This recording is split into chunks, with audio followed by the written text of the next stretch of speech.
Patricia Ann Krieger. Patricia Ann Patty Krieger, âgée de 65 ans, a été vue pour la dernière fois en vie alors qu'elle faisait de la randonnée sur le mont Sauk à Washington le 2 octobre 2010. Elle était accompagnée de son partenaire, Larry Presley, son chien, un Rottweiler de 45 kg nommé Bear, et 5 autres personnes qui étaient des amis et de la famille de Larry. Le groupe avait fait le voyage pour disperser les cendres des parents de Larry en haut du sentier. Cependant, sur le chemin du retour, Patty s'est éloignée du groupe. Selon d'autres randonneurs, elle a emprunté le mauvais sentier en descendant. Ils l'ont appelée, mais elle a continué son chemin sans répondre. Personne n'a suivi Patty, supposant qu'ils se retrouveraient tous au début du sentier. Cependant, en revenant au début du sentier, le groupe a constaté l'absence de Patty. Apparemment, le groupe l'a attendue pendant un temps indéterminé avant de décider de partir. Certains randonneurs sont allés à la station-service, d'autres faire des courses. On pense que le groupe a laissé Patty pendant environ 4 heures. Lorsqu'ils sont revenus pour constater qu'elle avait toujours disparu, ils ont finalement appelé les autorités. Étrangement, le groupe prétendait être la famille de la 65 ans, ce qui signifie que la véritable famille de Patty n'était pas au courant de sa disparition initialement. Ils n'ont appris qu'elle était disparue que lorsque son employeur a contacté son fils une semaine plus tard parce qu'elle ne s'était pas présentée au travail. Le chien de Patty, Bear, a été retrouvé 3 semaines plus tard, à plusieurs kilomètres de l'endroit où la 65 ans avait été vue pour la dernière fois. Le chien était mal nourri mais vivant, et il semblait que le chien avait été sur les montagnes depuis la disparition de Patty. Bien que Patty ait déjà couru des marathons auparavant et était très en forme physiquement, elle n'était pas une randonneuse expérimentée et n'était pas habillée pour le froid. Après qu'elle ait été signalée disparue, les forces de l'ordre ont fait venir des chiens pisteurs pour retracer ses derniers mouvements. Les chiens ont mené leur maître jusqu'au parking par le sentier, amenant les enquêteurs à théoriser que quelque chose lui était arrivé une fois qu'elle y était retournée. Mais après avoir retrouvé Bear quelques semaines plus tard, ils ont reconsidéré cette théorie. Selon les amis et la famille de Patty, qui gèrent leur propre site web, finpattykrieger.com, après la disparition de Patty, on a découvert que Larry Presley avait ses clés et son permis de conduire. Un ami de la personne de 65 ans détenait aussi son téléphone portable. Plus étrange encore, c'est le fait que lorsque sa famille est allée à sa maison, ils ont découvert une valise remplie de bijoux à l'arrière d'un camion. Lorsqu'ils ont enfin pu entrer dans la maison, après avoir obtenu une ordonnance du tribunal car Larry y vivait toujours avec ses amis, ils ont découvert qu'elle avait été entièrement saccagée et vandalisée.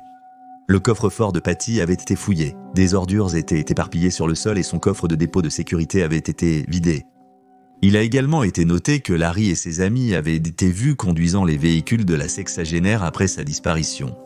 Les circonstances dans lesquelles Larry et Patty se sont rencontrés sont plutôt étranges. Larry avait un casier judiciaire bien rempli et à sa sortie de prison, il s'est présenté à la porte de Patty. Il prétendait être un ami de son défunt mari, Jason Graham, et a affirmé que Jason lui avait dit de s'occuper d'elle si quelque chose lui arrivait. Jason était agent immobilier et personne ne savait comment lui et Larry auraient pu faire connaissance. Sa famille soupçonne que Larry a lu la nécrologie de Jason dans les journaux et a ciblé Patty délibérément, la manipulant pour son gain personnel. Patty se débrouillait plutôt bien à l'époque où ils se sont rencontrés, y compris la possession de sa propre maison et de plusieurs véhicules, et lorsque Larry a emménagé avec elle, peu de temps après, plusieurs de ses amis l'ont également fait. Cependant, selon les amis et la famille de Patty, leur relation n'était pas un long fleuve tranquille, et de nombreux signaux d'alarme sont apparus tout au long de leur cohabitation, y compris le fait qu'elle a un jour trouvé de la drogue derrière un faux mur de son cabanon, a une fois trouvé une arme à feu dans les sacoches de la moto de Larry et a finalement découvert qu'il avait des liaisons avec d'autres femmes. La famille de Patty a suggéré qu'elle avait trop peur de rompre avec lui lorsque cette dernière information a été révélée. Larry aurait refusé de participer aux recherches de sa partenaire disparue. La recherche de Patty dans les montagnes a inclus des caméras thermiques et un hélicoptère, mais aucune trace d'elle n'a jamais été trouvée. Sa famille le soupçonne Larry d'être impliqué dans la disparition. Il a été arrêté en 2013 pour des accusations fédérales d'armes et condamné à 10 ans de réclusion, mais a été libéré en 2018. L'affaire de Patty reste non résolue et il n'y a eu aucun progrès dans l'enquête depuis sa disparition. 65 ans a été vue pour la dernière fois le 2 octobre 2010 en randonnée sur la montagne Sauk à Washington. Elle est décrite comme une femme blanche aux cheveux bruns et aux yeux verts ou noisettes. Elle mesure entre 1,52 m et 1,55 m et pesait entre 47 et 52 kg lorsqu'elle a été vue pour la dernière fois. Patricia est malentendante et utilise des appareils auditifs. Quand elle a été vue pour la dernière fois, elle portait un haut blanc à manches longues sous un haut bleu à manches courtes, un sweatshirt noir avec des poignets à rayures grises et rouges et les mots Old Navy en lettres rouges, un jean bleu, des baskets, une bague en or à l'annulaire droit et un collier en forme de croix. Si vous avez des informations sur sa disparition, vous pouvez contacter le bureau du shérif du comté local au 360 3369 450. Daylon Pua. Daylon Pua, âgé de 18 ans, a été vu pour la dernière fois le 27 février 2015. L'adolescent qui était dans sa dernière année d'école visitait Oahu, Hawaï pour une sortie scolaire. Pendant son voyage, il séjournait chez sa grand-mère et le matin du 27, ils ont discuté de ses projets pour la journée. Dalen avait l'intention d'aller faire une randonnée en solo dans le parc de la vallée de Moana Lua.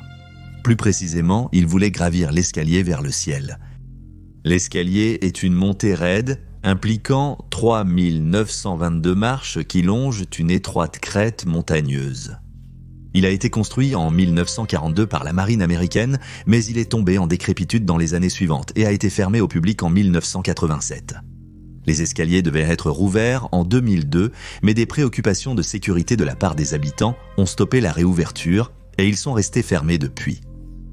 Alors que Dalen parlait avec sa grand-mère, elle l'a informé que l'accès au public était interdit dans la zone, et s'il était surpris sur les escaliers, il pourrait être accusé de violation de propriété.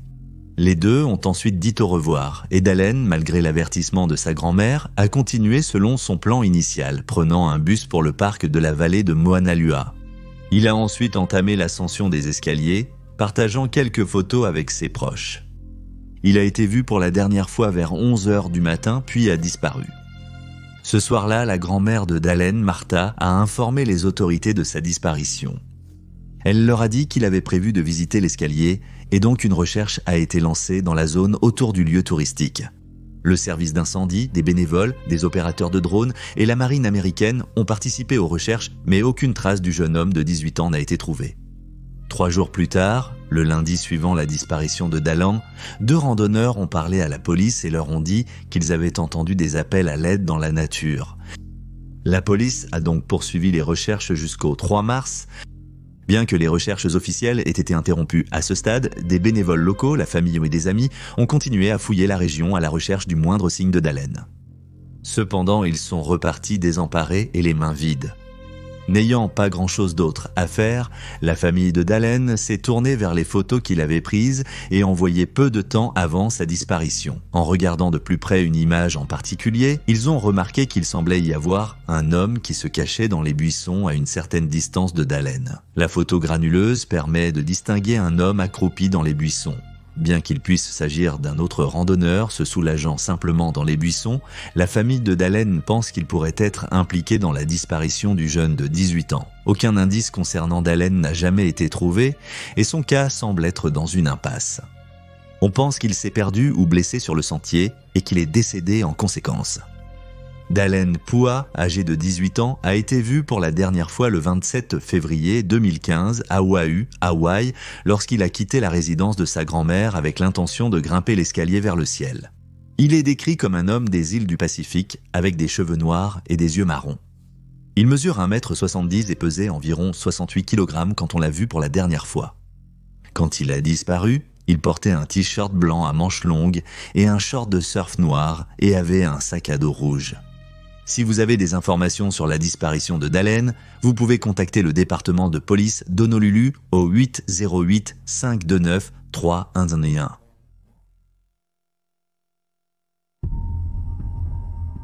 Le professeur Damingzhu de Damingzhu a été vu pour la dernière fois le 4 novembre 2007, alors qu'il se dirigeait vers la zone de Three Sisters Wilderness dans la forêt nationale de Willamette. Âgé de 63 ans, Daming n'était pas étranger aux randonnées escarpées et il aimait être en plein air avec sa femme. Au moment de sa disparition, il était professeur de mathématiques à l'université de l'Oregon après avoir immigré aux États-Unis. De Chine à la fin des années 80, il a été décrit par ses collègues comme étant gentil et dévoué. Damien prévoyait de passer la journée du 4 novembre à grimper la montagne Olali, et il avait choisi une belle journée pour ça. Le ciel était clair et sans nuages, le soleil brillait de mille feux. Il s'était habillé en fonction du temps, mais moins pour une vraie randonnée, portant une veste en cuir et ne transportant pas de sac à dos. Vers 1h30 de l'après-midi, un couple nommé Stéphanie et Paul a croisé le professeur au sommet de la montagne. Il aurait apparemment passé seulement quelques minutes au sommet avant de partir, le couple affirmant qu'il semblait être pressé. C'est le dernier signalement connu de Damien Zoul. En revenant au parking, Stéphanie et Paul ont remarqué une Chevrolet Impala blanche de 2003 qui appartenait au professeur. Paul a affirmé qu'il a également vu un Subaru Forester et quelqu'un est monté plus tard dans cette voiture et s'en est allé dedans bien qu'on ne sache pas si cela a un rapport avec l'affaire. Le couple est resté sur le parking, partageant du thé avant de rentrer chez eux, bien qu'ils aient remarqué qu'il était étrange que l'Impala soit toujours là. Damien a été signalé disparu le lendemain par sa femme. Il devait donner un cours à 10h du matin, mais il n'était pas venu travailler. Une recherche pour le professeur a immédiatement été lancée et a mobilisé 60 équipes de secours en montagne, des officiers de la police d'Eugene et un hélicoptère équipé d'une caméra thermique. Son Impala a toujours été retrouvé au début du sentier, avec sa veste à l'intérieur, bien que certaines sources affirment que ce n'était pas la veste qu'il portait lorsqu'il a entrepris la randonnée, mais une plus lourde. 12 jours plus tard, un randonneur travaillant avec le bureau du shérif du comté de Lane a découvert une partie d'un guide de piste, écrit par William Sullivan, dans le drainage d'un ruisseau près de la montagne. C'était à environ 7 miles de l'endroit où Damien a été vu pour la dernière fois. Et c'était les 157 premières pages du guide de 100 randonnées dans les sentiers du nord-ouest de l'auteur. Damien possédait le livre et la seconde moitié a été découverte dans sa voiture. Aucun autre indice n'a été récupéré de la zone de drainage du ruisseau, laissant les enquêteurs perplexes. Les forces de l'ordre ont commencé à théoriser que Damien s'était perdu et avait emprunté le mauvais chemin en essayant de retourner au parking. Ils ont essayé de le retrouver le long du sentier des Meadows et ont envoyé des chiens le pister près de Bear Flat avant de perdre la piste. Au fil des semaines, le temps s'est dégradé et les températures ont baissé. Sa famille craignait le pire. Sans une veste adéquate, il serait difficile pour Damien de survivre aux conditions difficiles. Damien Jou est toujours porté disparu. Il a été vu pour la dernière fois le 4 novembre 2007 lorsqu'il était parti en randonnée dans la région sauvage des Trois Sœurs.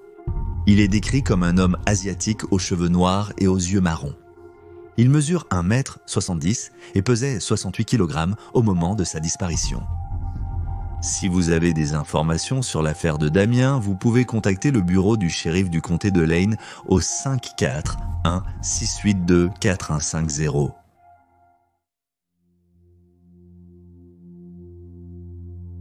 Finn Creaney, 32 ans, a été vu pour la dernière fois le 25 mars 2022 après avoir été déposé sur la route publique Blaye 873 à Lochnaver, située dans le Sutherland, dans les Highlands écossaises. Le père d'un enfant est un expert en plein air qui co-dirige une école de survie et de techniques de vie en plein air nommée Wildcat Bushcraft.